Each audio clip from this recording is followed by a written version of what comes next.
एक बार की बात है, भगवान बुद्ध नदी के किनारे चलते हुए कहीं जा रहे थे। तभी उनकी नजर एक लड़के पर पड़ी। बुद्ध ने उस लड़के पर गौर किया तो उन्हें संदेहजनक लगा। क्षण भर में उन्हें ज्ञात हो गया, यह लड़का आत्महत्या करने के इरादे से नदी के किनारे पर खड़ा है। इससे पहले कि वह नदी में कूदता, गौतम बुद्ध ने लड़के को पीछे से खींच लिया। वह लड़के को नदी के थोड़ी सी दूर पर ले गए और मिट्टी के टीले पर बैठा दिया। लड़का रो रहा था। बुद्ध ने लड़के से पूछा, तुम यह क्या करने जा रहे हो? वह रोते हुए बीच बीच में रुककर बोलने लगा, मुझे जाने दीजिए, मैं बहुत परेशान हूँ। इस जीवन से मैं तंग आ गया हूँ। मैं मर जाऊं, बस यही मेरी आखिरी इच्छा है। गौतम बुद्ध ने उसे समझाया, आत्महत्या करना महापाप है। लड़का बोला, आज नहीं तो कल मुझे भूख से मर ही जाना है। इससे अच्छा है मैं आज ही मर जाऊं। व्यर्थ में कष्ट उठाने का क्या फायदा। लड़के की बात सुनकर बुद्ध समझ गए, लड़के का मनोबल टूट चुका है। इसे अकेला छोड़ना ठीक नहीं है। अगर इसे अकेला छोड़ दिया जाए तो निसंदेह यह अपने आप को मार देगा। इसलिए बुद्ध लड़के को अपने साथ आश्रम ले गए। आश्रम पहुंचकर उन्होंने अपने एक शिष्य से कहा, जाओ एक चूहा पकड़कर लाओ। बुद्ध के आदेश पर कुछ देर बाद वह शिष्य हाथ में चूहेदानी लिए बुद्ध के सामने उपस्थित हुआ। चूहेदानी में एक समान आकार का एक चूहा, जिसे चूहेदानी से निकालकर बुद्ध ने एक कपड़े के थैले में डाल दिया।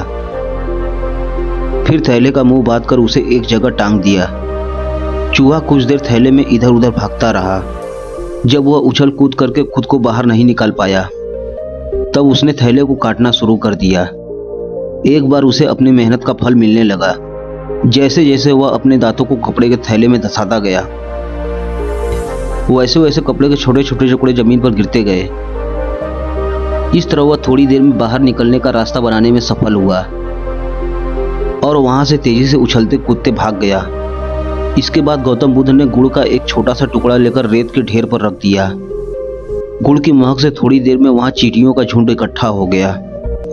चींटियां रेत पर चढ़कर गुड़ तक पहुंचने की कोशिश करने लगी, लेकिन वह बड़ी मुश्किल से थोड़ी ऊपर चढ़ती और रेत के साथ फिसलकर नीचे गिर जाती। फिर वह खुद को संभालकर दोबारा गुड़ तक पहुंचने की कोशिश करने लगती।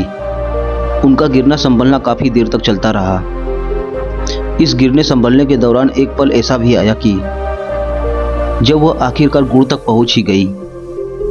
लड़का इस खेल को बड़े हैरानी से देख रहा था, क्योंकि वह समझ नहीं पा रहा था गौतम बुद्ध यह सब क्यों कर रहे हैं। इस खेल को रचने के पीछे उनका क्या मकसद है। इसलिए उसने अपनी हैरानी दूर करने के लिए गौतम बुद्ध से पूछा, आप यह सब क्या कर रहे हो? तब गौतम बुद्ध ने कहा, मैं तुम्हें जीवन का सारांश समझा रहा हूँ। जीवन एक संघर्ष है। इस बात का जीता जागता उदाहरण तुम अपनी आंख से देख चुके हो।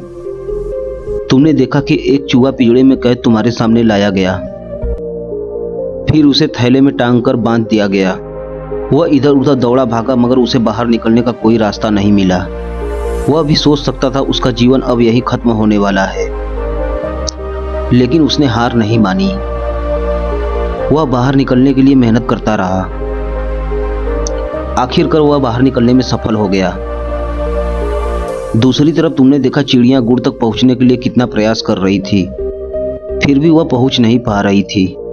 वह बार बार चढ़ रही थी और बार बार गिर रही थी, फिर भी उनका मनोबल नहीं टूटा, जिससे अंत में वह गुड़ तक पहुंच ही गई। मनुष्य के जीवन में भी बहुत से रुकावटें आती हैं। मनुष्य जीवन में भी बहुत से मुश्किलों का सामना करना पड़ता है। बहुत बार असफलता का मुंह देखना पड़ता है।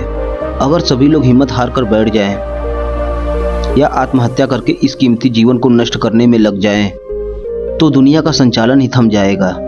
पुत्र, जीवन एक संघर्ष है, लेकिन सभी समस्याओं का समाधान भी है। अपने अंदर आत्महत्या करने के विचार नहीं, आत्मविश्वास पैदा करो, क्योंकि समस्याओं से निकलने के लिए आवश्यक है तो सिर्फ ना टूटने वाले साहस।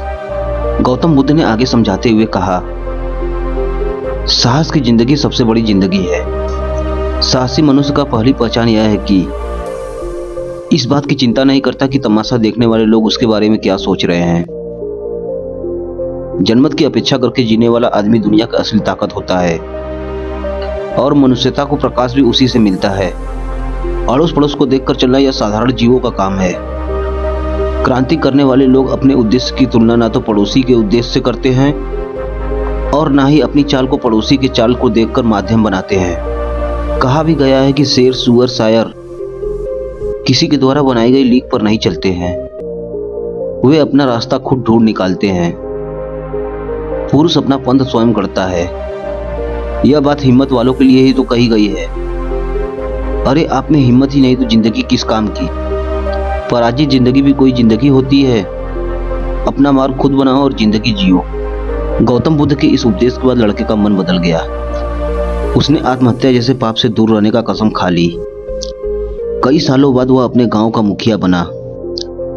समस्याओं के बावजूद उसने खुशी खुशी अपना जीवन व्यतीत किया और उसने लोक कल्याण के लिए कई कार्य किए। दोस्तों, आशा करते हैं कि इस कहानी के सुनने के बाद जरूर आपको प्रेरणा मिली होगी। यदि यह कहानी आपके लिए सच में प्रेरणादायक थी तो वीडियो को लाइक करके चैनल को सब्सक्राइब जरूर कर दें।